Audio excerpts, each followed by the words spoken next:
Hello ladies and gentlemen, and welcome to a new episode of Anatomy of a Fight, the show where we analyze matches and point out the good, the bad, and the ugly. I am quite sure you guys are super excited for the upcoming week. We are going to be showcasing a card from the upcoming expansion exclusively on this channel. This week has been quite busy. We've started a new series. We got second place in a Warriors Guild tournament. We've done lots of stuff. We even posted our Article 13 support video. It was on Monday. So let's announce our winner for a 2-pack bundle giveaway. The question was, when do you think the expansion will be launched? And the winner is Frederic Delaporte. Considering his background, the new expansion should be launched on April the 1st. Well, we know that the expansion will hit on the 26th of January. So, Frederic Delaporte, please leave a comment with your in-game name below, so I can contact you and give you your prize. Thank you all, guys. You've been amazing. The channel is growing steadily. I'm just a little bit worried about Article 13. Only a couple of days left until January 22nd, when the final vote will pass. Hopefully nothing bad will happen. Fingers crossed. Thank you guys so much for your support. I love you. I love you from the bottom of my heart. Today we are taking a look at our match against Logic from the Blood Warriors Guild tournament. The first match, the first game of the match, sorry, was my Dagoth against Logic's Crusader. My Dagoth is not the standard mid-range that I played last season. It's the self-damaging Dagoth. It's basically built upon a mid-battle mage, and in my opinion works better because it can handle various stuff, and also has the ability to extra spawn other creatures like these Frost Atronach. That is excellent to have on the board. Helps with defenses, helps with a lot of stuff. Unfortunately, during this match, I did not draw proper cards, and Logic had an excellent hand. As you can see, we are into turn 4, and Logic already has a Pit Lion, a Withered Hand Cultist. He owns the board. My only option I think I had at the moment, and it was the best, was to buff up the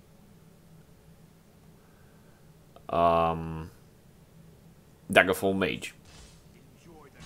Having placed a Sentinel Battle Mace on the Daggerfall Mage, even though the ward was not destroyed, it gave me a deterrent for Logic to not trade into it, hit face, so I can trade in by my likings and destroy whatever I want. Also, no ring. So right now, going into turn 6, I could have summoned a Lava Atronach because I have Mighty Conjuring in hand. Unfortunately, there is no such thing as luck being on my side, at least for this match. So I was unable to compensate. I was unable to control the board properly, and this match basically just quickly went away right from underneath me. On turn 6, Logic has 7 damage plus 3. That's 10 damage against my 7 HP. Trying to hit for face, hitting a prophecy, that basically just put the lid on it.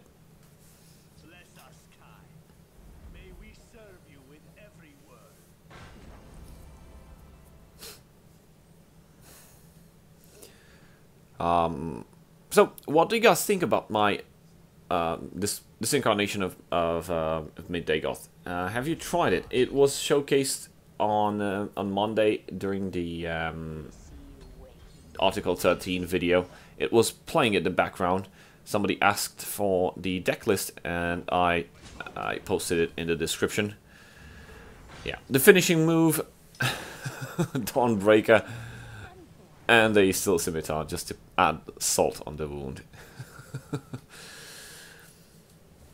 So, Logic's Crusader was pretty neat. It managed to go right under my my Dagoth, and I was unable to compensate, even though I had quite the cards in hand. I had guards, I had a lot of stuff, but the guards that I had were not enough to prevent a lot of damage.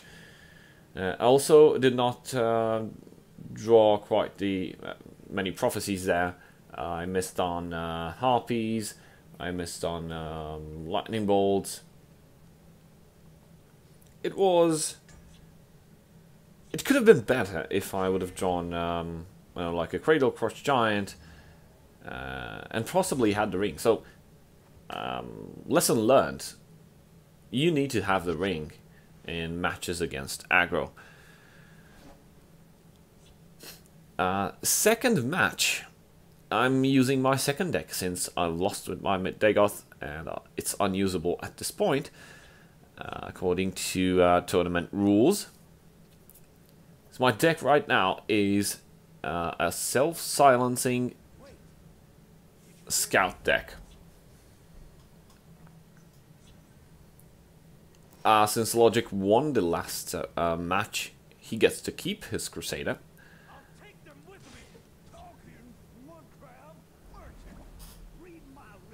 And so far, as you can see, I have the ring.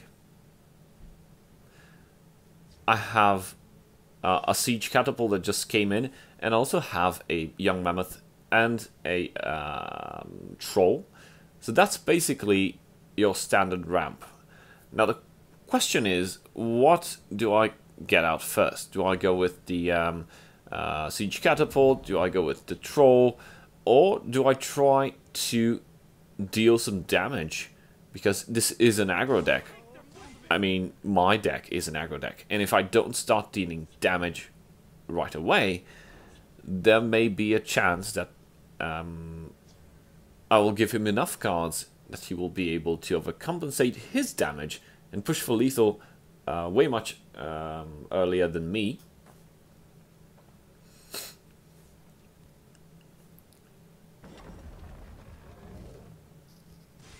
So as you can see, I'm dealing damage. I'm somewhat blocking the field lane, and I've got a catapult out. Next turn is going to be for Magicka. Unfortunately, I could have used the Deeper Trapper for triggering the Siege Catapult next turn.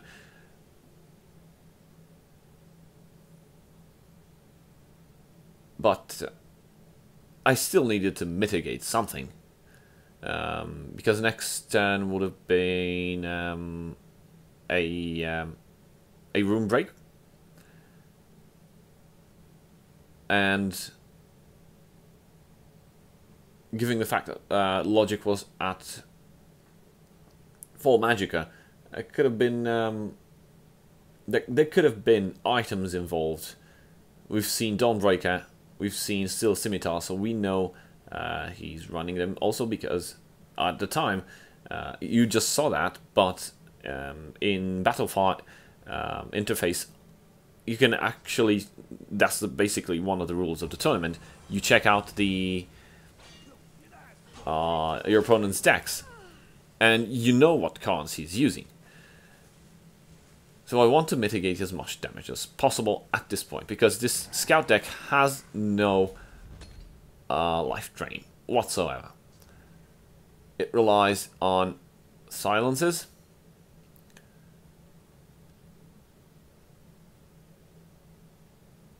So the problem here was, do I suppress the guard, or do I suppress the catapult? And the answer, as you can see, was quite simple.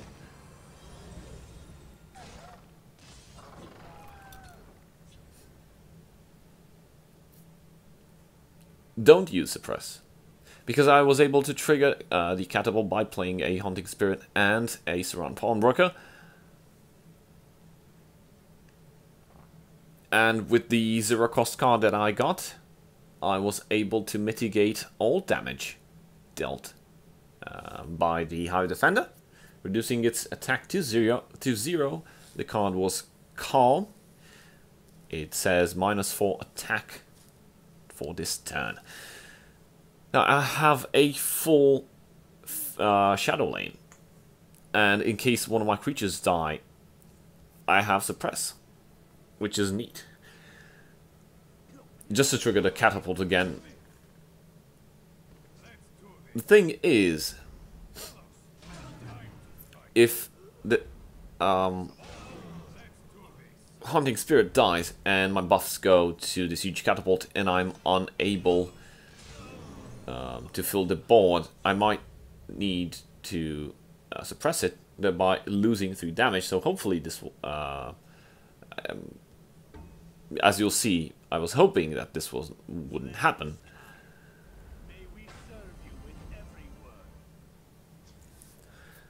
Currently, I have all the cards I need to retrigger Catapult's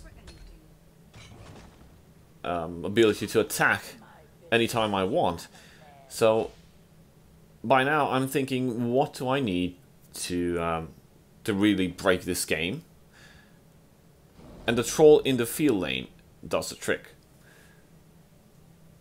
There's no way that Logic can compensate for all this damage. His deck is an aggro deck. At best, he will be able to summon some stuff and trade them in.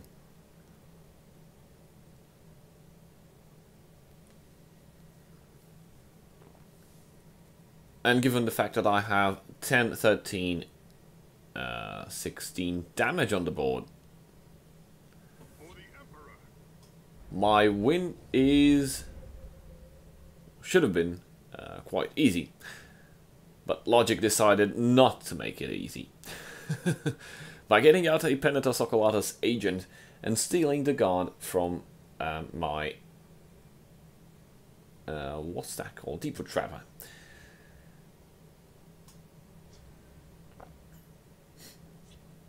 At this point, I'm thinking maybe he has a 5th Legion trainer.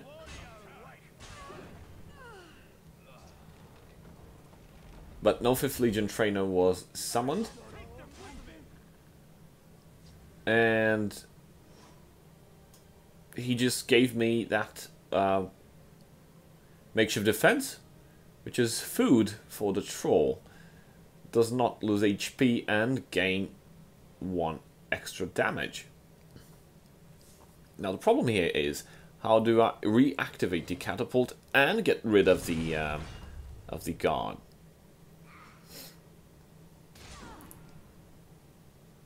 You can't beat me. Trading in everything, dealing only the damage that I need, and by getting another Hunting Spirit in the field lane, this basically just forces Logic to concede.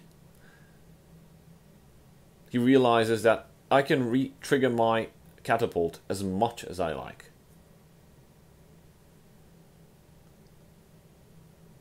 He knows I have Suppress in the deck. He knows I run 3 copies of Shadowfen Priest. You know, there's a lot of stuff that I can do to win next turn.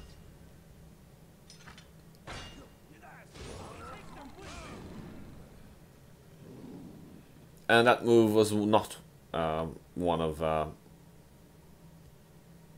high impact that would have rendered my board completely useless.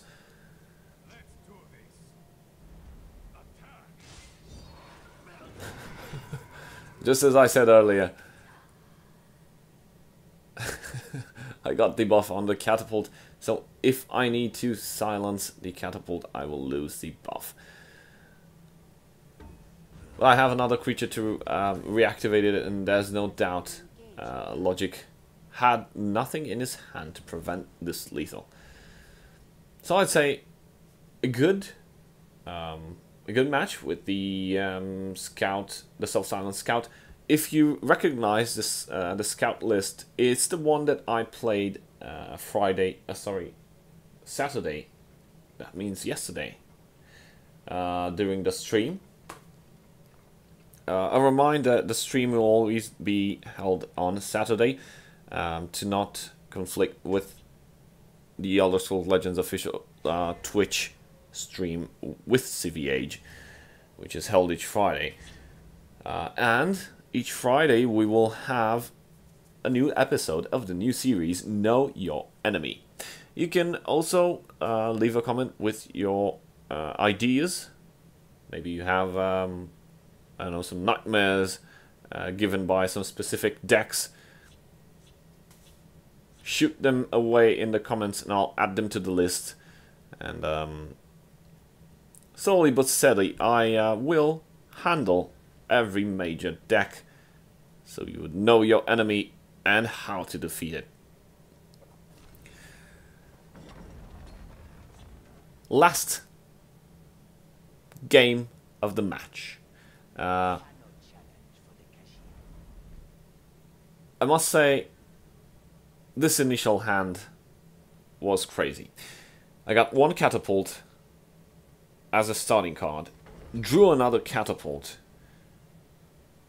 and just placed two catapults there, because next turn I'm able to activate them both.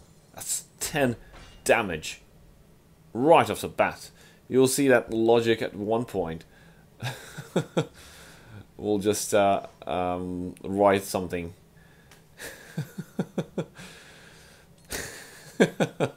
Well, GG. Well, of course, it's 10 damage, and I can activate it right away.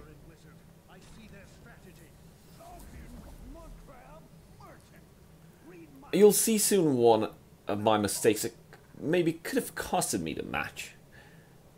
So I got this because I knew I had Mudcrab Merchant, and I would have been able to play it, offering protection to my two siege catapults by sacrificing the 3/2 with Last Gasp, gain 3 HP, deal 3 damage to your opponent.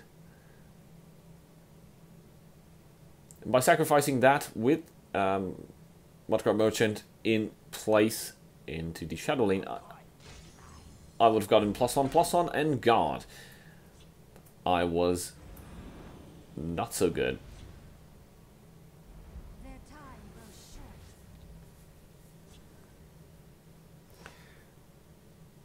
I don't know why I did that, but I basically just traded in the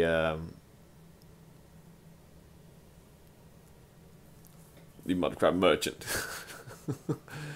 I should have used the 3/2 to attack face, then use this guy to gain +1/+1 and guard, then trade in Mudcrab Merchant into the cut purse, and then use the siege catapult to destroy it. This way it would have dealt more damage, and I would have also had access to a guard. Now one of the siege catapults will die, But Logic is already down to 12 HP. And there's no doubt I can reactivate my second catapult, the one that is not going to die. And I could be dealing 8 damage to 10, lethal. And I could also sacrifice that 3 to gain to 3 HP and to deal those 3 HP.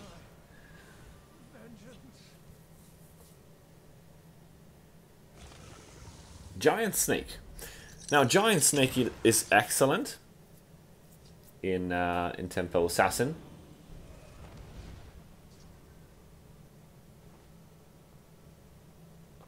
The problem here was that my opponent really needs to trade next turn.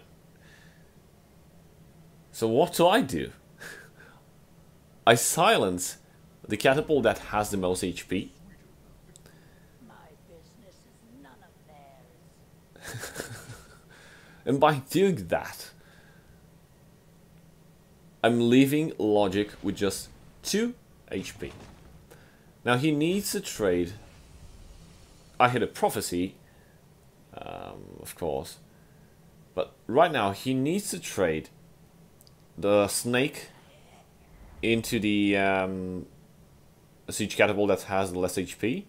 Then he needs to trade the sage, and he needs one other creature, possibly a charged creature or even a firebolt, to destroy the last catapult. But that still proves a problem with that Saran Pawnbroker in the field lane and my other 2 creatures into the shadow lane. Now Logic's only chance at this moment is to remove a lot of the shadow lane creatures and take care of the Saran Pawnbroker in the field lane. He does not have enough Magicka to handle both lanes, and hence the Deeper Trapper summoned into the field lane. To block the incoming damage and to save it. Unable to handle both lanes with that specific 2 damage in the field lane, Logic concedes, and I win the match. Pretty good feeling. Well, I hope you enjoyed today's Anatomy of a Fight from the Blood Warriors Guild tournament. Let's hit our next question for next week's 2-pack bundle giveaway. Subscribe and leave a comment by answering the question: do you enjoy the double cards that have been added into the Island of Madness expansion? Thank you guys for watching. See you next time. Cheers.